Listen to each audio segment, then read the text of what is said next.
So hello and welcome to the video.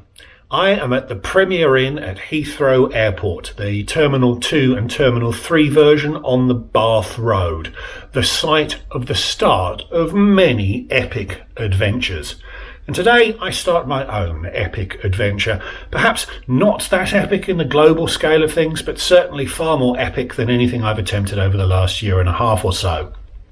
Today I am taking 3 flights on 2 airlines across 4 different countries, something which requires something like 20 pages of documentation to ensure my smooth transit, all of which I'm sure could have been done electronically, but you just want to be safe, don't you?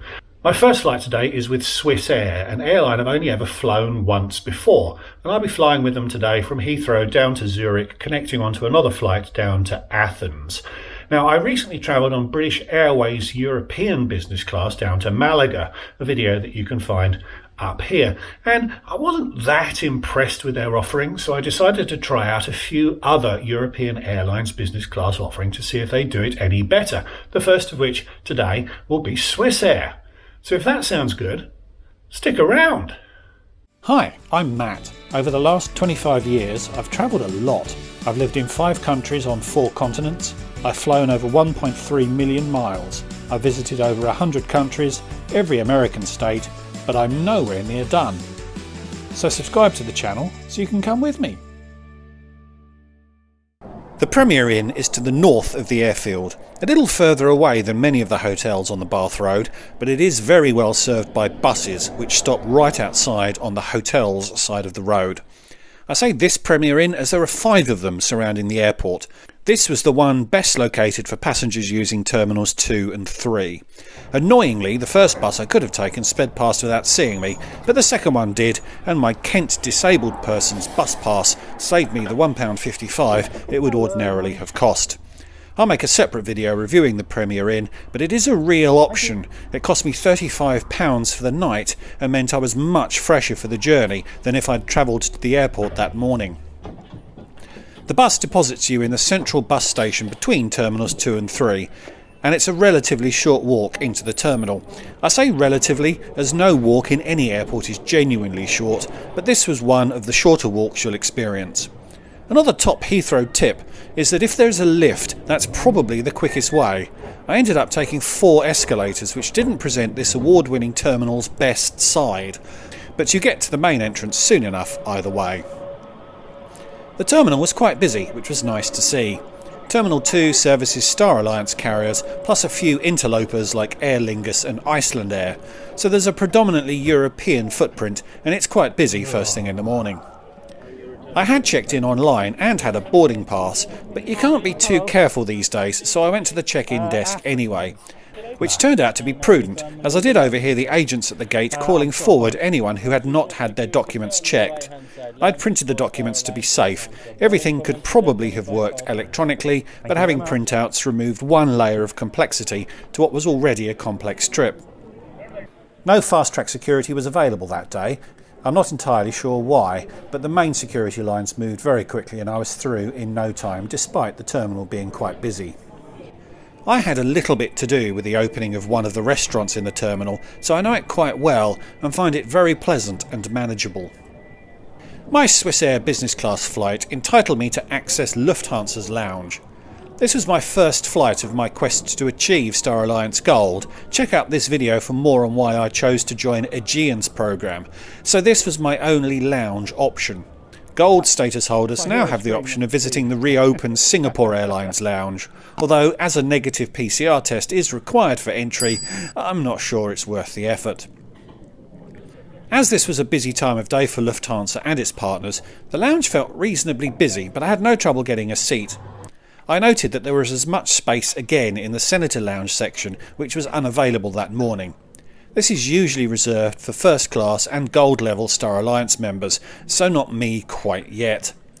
I don't know whether the offering in the main lounge was enhanced as a result of this better lounge not being available, but perhaps it was, as I was quite impressed with the offering. A decent hot buffet plus a number of cold options. Plenty of coffee stations and some booze too. Only beers and wines though, and I'll have to go back later in the day to tell whether the spirits come out later. Either way, no one was partaking at that time of day. I successfully completed the first breakfast challenge, channeling my inner hobbit, and concluded that the space was pretty good, particularly for a lounge unlikely to see any long-haul traffic. Tarmac views were available, although the accumulated grime plus the anti-blast shutters did impede my enjoyment of the view just a little.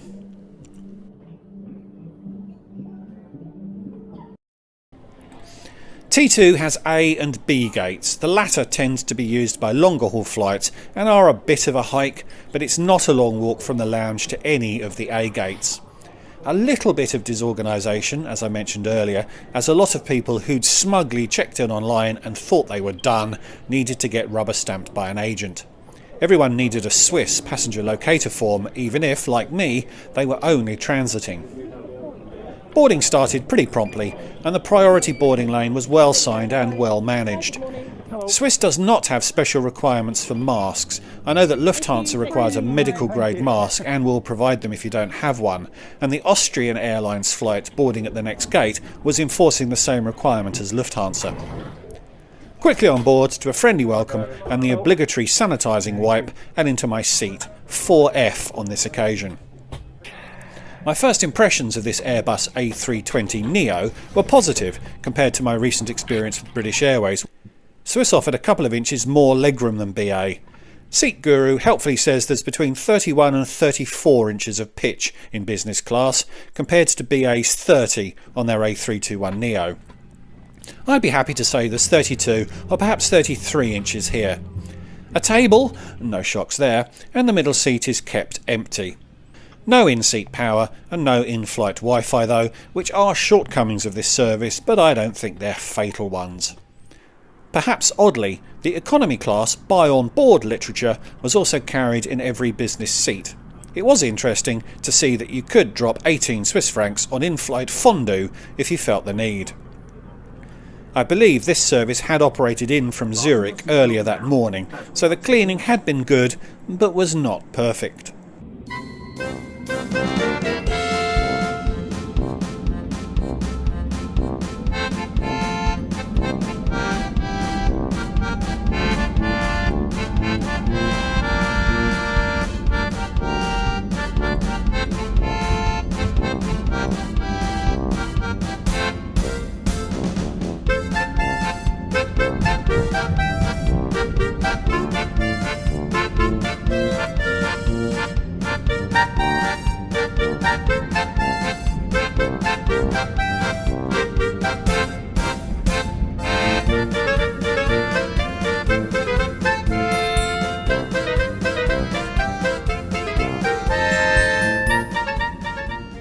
It was a 1 hour 15-minute flight down to Zurich that morning, and after a beautiful takeoff which allowed us to wave good morning to Her Majesty, the in-flight service began.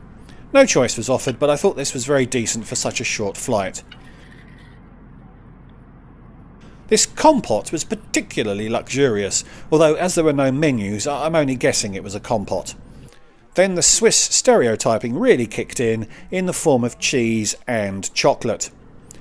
Tea and coffee, and the trolley also held a bottle of champagne, but it was a sensible crowd, and I had a long day ahead of me, so I didn't break ranks and demand one. My inner hobbit was absolutely delighted with my second breakfast. The weather remained clear across France. It's always a nice touch when the captain points out something worth seeing, Paris on the left on this flight, although it's only really nice to those sitting on the left. Those of us on the right had to make do with this interesting patch of fog.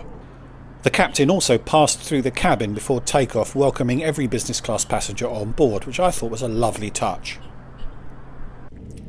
And before long, it was time to land. Overall, a good service that felt personal and did not feel rushed at all. Only having 6 rows of business class probably helped in that regard.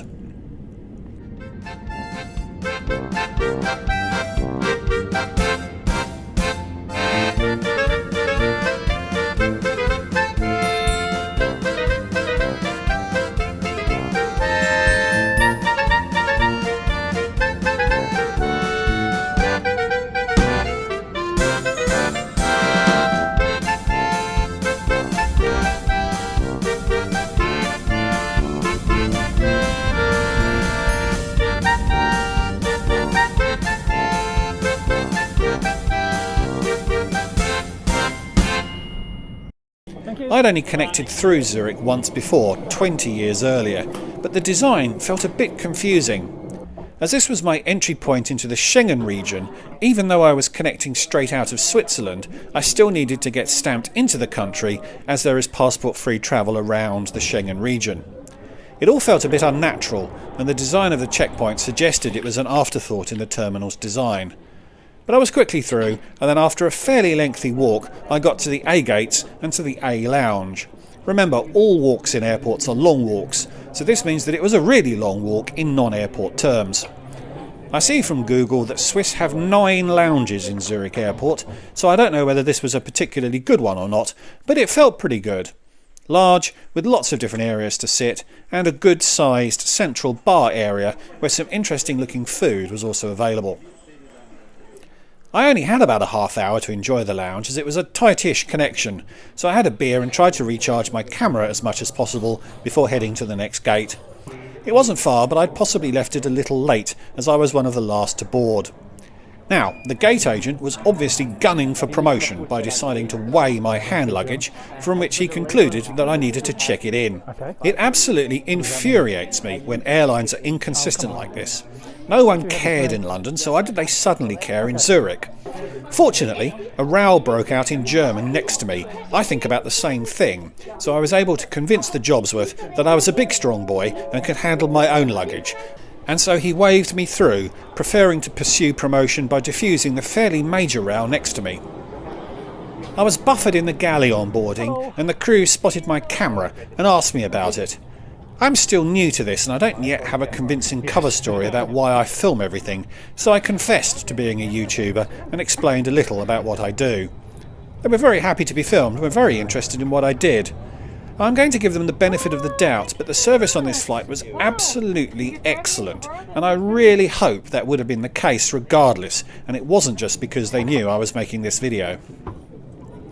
Seat 2A this time on a regular Airbus A320 without the new engine option that is what the Neo meant on the earlier flight. A very similar seat, pretty much identical legroom I think, and the seat functionality was the same. No in-seat power and no onboard Wi-Fi. The middle seat was blocked, and on this occasion I had no one in the aisle seat. We took off into a rainy Zurich and were quickly into the clouds. This was a 2-hour, 20-minute flight, so the service had time to be a little more leisurely, and it commenced with the drinks round. A passenger in front of me had forced the crew to open some champagne, so who was I to resist? A cheeky top-up too. Once again, the 5 rows of business on this flight allowed the 2-person crew to offer an attentive service, which had been impossible on my BA flight, where the same-sized crew had 14 rows to serve. The difference was quite stark. A choice for lunch, beef or vegetarian. Once I hear vegetarian, I tend to forget the details of the dish, which is something I am working on to present better videos to you, dear viewer. This was really nice, as was the opening salad and the closing pud. A distinct pattern was emerging, as once again there was cheese and chocolate. Drinks were topped up pretty frequently, and it was a very pleasant flight. As I had no one to disturb, I did visit the littlest room on the plane, and fortunately I did not take a cat with me that needed swinging. Those requiring a large turning circle at toilet time, take note. And all too soon we were descending into Athens. Late in the afternoon, so the light was superb and it was a really scenic landing. It makes me really want to visit Greece more, which, given I will need to fly the odd leg on Aegean Airlines to maintain my Star Alliance status most easily, is something that can be arranged.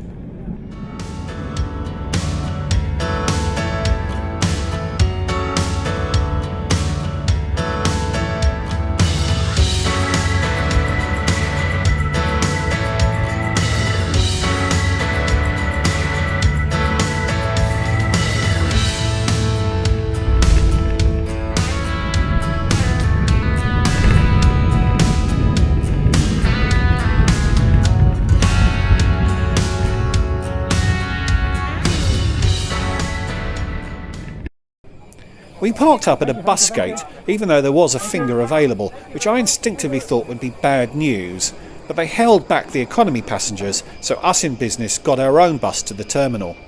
And it turned out the reason for this was that a new passenger locator form checkpoint had been implemented for Schengen arrivals in a corner of the terminal best accessed by bus.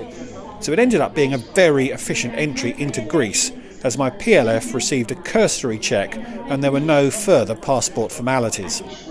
I paid around £200 for these 2 flights as part of a round-trip ticket with Lufthansa taking me back to London. Look out for my review of those flights in a couple of weeks.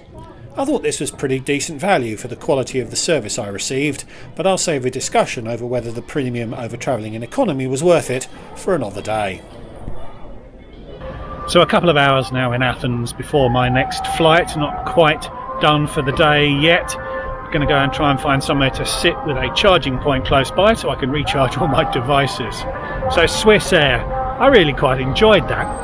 Excellent service, attentive, friendly, lovely people, and a good product, good seats, good space, everything that you could possibly want for a relatively short range business flight within Europe. I look forward to flying them again. So thanks for watching, I hope you enjoyed it. Please leave this video a like, leave me a comment. Do you like Swiss Air? Have you flown with them? And of course, subscribe if you're new. So until the next time, I'll see you all later.